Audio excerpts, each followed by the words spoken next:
नमस्कार। मैं केवट रामधने बिन भारतीय मानव समाज पार्टी के राष्ट्रीय अध्यक्ष आप लोग के बीच में कुछ अपनी बात मैं साथियों में कहना चाहता हूं।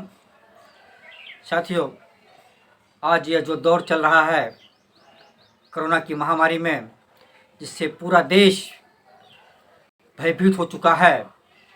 एक तरफ कोरोना की महामारी, दूसरी तरफ महंगाई इतनी चरम सीमा पे साथियों हो चुकी है कि आम जनता, गरीब, मजदूर, किसान लोग दवा की इलाज कराएं कि खाने के लिए साथियों जुगाड़ करें। मतलब आज हर घर में उपयोग होने वाली एक सरसों का तेल होता है, खास करके उत्तर प्रदेश में इसका अधिक सेवन किया जाता है। साथियों, ये सरसों का तेल इस समय 170 से 180 रुपये साथियों लीटर हो चुके हैं। और डीजल और पेट्रोल की भाव तो छोड़ दिए साथियों, चरम सीमा पर चल रही है। 92 से लेकर 90 तक यह डीजल और पेट्रोल साथियों भाव चल रहे हैं। आखिर में यह भारतीय जनता पार्टी की सरकार, चाहे उत्तर प्रदेश की सरकार हो, चाहे केंद्र की सरकार हो, किस तरह योगी और मोदी कहते हैं कि हम सबका साथ सबका विकास करने की बात करते हैं। आज इस महामारी में, इस कोरोना के महामारी में साथियों दूसरा चरण चल रहा है। इतनी भयानक भय स्थिति हो चुकी है कि ऑक्सीजन की कमी से मानव जाति जो है वो मौत के साथियों हवाले हो रही है। यह देश का विकास है, यह भारतीय जनता पार्टी की सरकार, यह इसके विकास है। आखिर में इन्होंने केंद्र की सरकार को 6-7 साल होने हो गए, योगी की सरकार को 5 साल होने हो गए। आखिर में इन्होंने क्यों आज यह लोग जो सरकारें हैं इस समय बीजेपी की, अगर अस्पतालों पे ध्यान दिए होते थे, मेडिकल पे अगर ध्यान दिए होते थे साथियों, तो आज हमारे देश के या उत्तर प्रदेश के इस मानो जिस तरह ये मौतें हो रही है, मौत का तांडव हो रहा है साथियों, नहीं होता। लेकिन यह भारतीय जनता पार्टी की सरकार साथियों, उन्होंने सिर्फ हिंदू और मुसलमान को लड़ाने का काम किया है और साथियों अपना उल्लू सीधा करने का काम किया है। इन्हें सिर्फ बड़ी बड़ी मूर्तियां दिखाई देती हैं, कहीं नाम चेंज कर देते हैं, कहीं अयोध्या में राम मंदिर का निर्माण करते हैं। ठीक है, सब निर्माण करिए, लेकिन साथियों आज इस कोरोना ने यह साबित कर दिया है आपको मंदिर की आवश्यकता नहीं है साथियों, हमें अस्पताल की आवश्यकता है, मेडिकल की आवश्यकता है, मेडिसिन की आवश्यकता है साथियों। इस कोरोना की महामारी ने हमें चेता दिया है। इसीलिए अब आने वाले समय में साथियों, चाहे कोई भी सरकार हो, हम सभी लोगों को मेडिकल पे अधिक से अधिक अपनी सरकारों का साथियों बजट पेश करना चाहिए, ताकि साथियों अगर मानव जीवन रहेगा तो ही साथियों यह संसार सुखमय रहेगा। लेकिन यह भारतीय जनता पार्टी की सरकार साथियों किसी प्रकार की आम जनता की कोई सहूलियत नहीं दे रही है। और ऑक्सीजन की कमी से, यह हमारे देश का, उत्तर प्रदेश का साथियों दुर्भाग्य है। ऑक्सीजन की कमी से हम मानव जाति का साथियों विनाश हो रहा है। आखिर कब तक, आखिर क्यों? इसके पीछे साथियों हमें सोचना और समझना होगा। यह भारतीय जनता पार्टी की साथियों सरकार जो है, यह आम जनता के लिए नहीं है, यह सिर्फ झूठ बोलती है, सबका सबका विकास। मैं भारतीय मानव समाज पार्टी केवट रामधनी बिन यह मांग करता हूं कि उत्तर प्रदेश माननीय योगी जी, आपसे सरकार चलाए नहीं जा रही है, आप सीधे सीधे मठ में बैठने का काम करें, क्योंकि आपने साथियों वही किया है। अगर आपने ध्यान दिया होता मेडिसिन पे, अस्पतालों पे साथियों, आज यह देश, आज यह प्रदेश इस तरह का उत्तर प्रदेश में साथियों माहौल नहीं होता। इसके साथ साथ में आपने शिक्षा का दरवाजा भी बंद कर दिया, महंगाई चरम सीमा पे हो गई, लोगों को बेरोजगारी पे एकदम ढकेल दिया।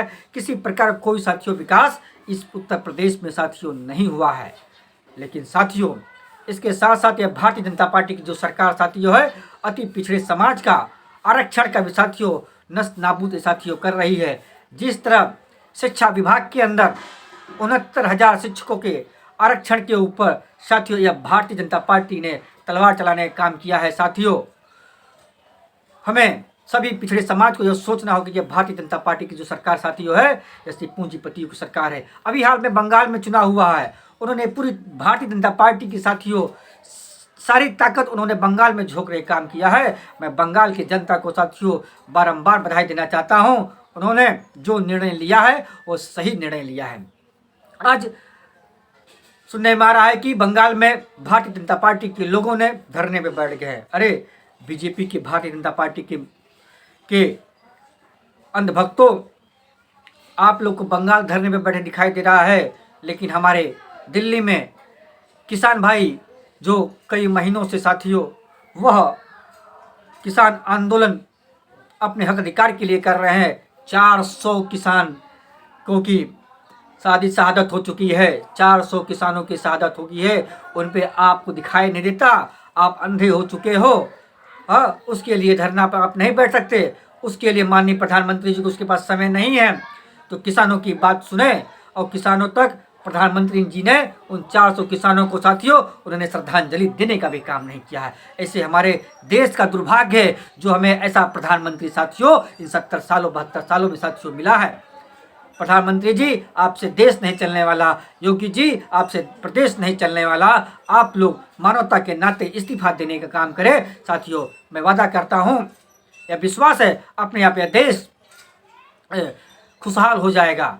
सारी जो विषम परिस्थितियाँ हैं परिस्थितियाँ एकदम साधारण हो जाएगी। लेकिन जब तक भारतीय जनता पार्टी की सरकार साथियों केंद्र में और प्रदेश में रहेगी, इसी तरह इस प्रदेश और देश में साथियों प्राकृतिक आपदाएं और महामारी साथियों आएंगी, क्योंकि इनकी नीति ही साथियों गलत है। क्योंकि ये झूठ बोलने पे राजनीति करते हैं साथियों, लाशों पे चढ़ के ये राजनीति करते हैं। भारतीय जनता पार्टी की सरकार साथियों है। मैं आम जनता से साथियों यह कहना चाहता हूँ, अपने सभी भाइयों और बहनों से, पिता तुल्य बुजुर्गों से, नौजवान साथियों हाथ जोड़ के यह विनती करना चाहता हूँ साथियों, आप लोग कोरोना को साथियों हल्के में न ले, अपने घरों पे सुरक्षित रहे, मास्क लगाएं और घर में अपने घरेलू उपचार करें, गर्म पानी पिएं और चाय में साथियों अदरक, लवंग, तेज पत्ते जैसे का काढ़ा बना के साथियों उसको 2 टाइम 3 टाइम साथियों पीने का काम करें। साथियों, हमें आत्मनिर्भर साथियों बनने की जरूरत है। हमें सरकार का भरोसा पे मत करिए साथियों कि सरकार हमारे साथियों जान बचाएगी। साथियों, यह सरकार सिर्फ झूठ की राजनीति करती है। आने वाले 2022 में जिस तरह बंगाल में जनता ने साथियों उन्हें पटकनी देने का काम किया, उसी तरह उत्तर प्रदेश में 2022 में भी साथियों यह जनता एक अहम निर्णय लेगी। भारतीय जनता पार्टी की सरकार को साथियों उखाड़ फेंकने का काम भारतीय मानव समाज पार्टी साथियों करेगी। और मैं फिर एक बार सभी आम जनता से साथियों कहना चाहता हूं कि आप लोग अपने घर में सुरक्षित रह के अपने परिवार में सुरक्षित रहिए और कोरोना को साथियों नज़रअंदाज न करें। जय हिंद, जय भारत, नमो बुद्धाय, जय केवटराज।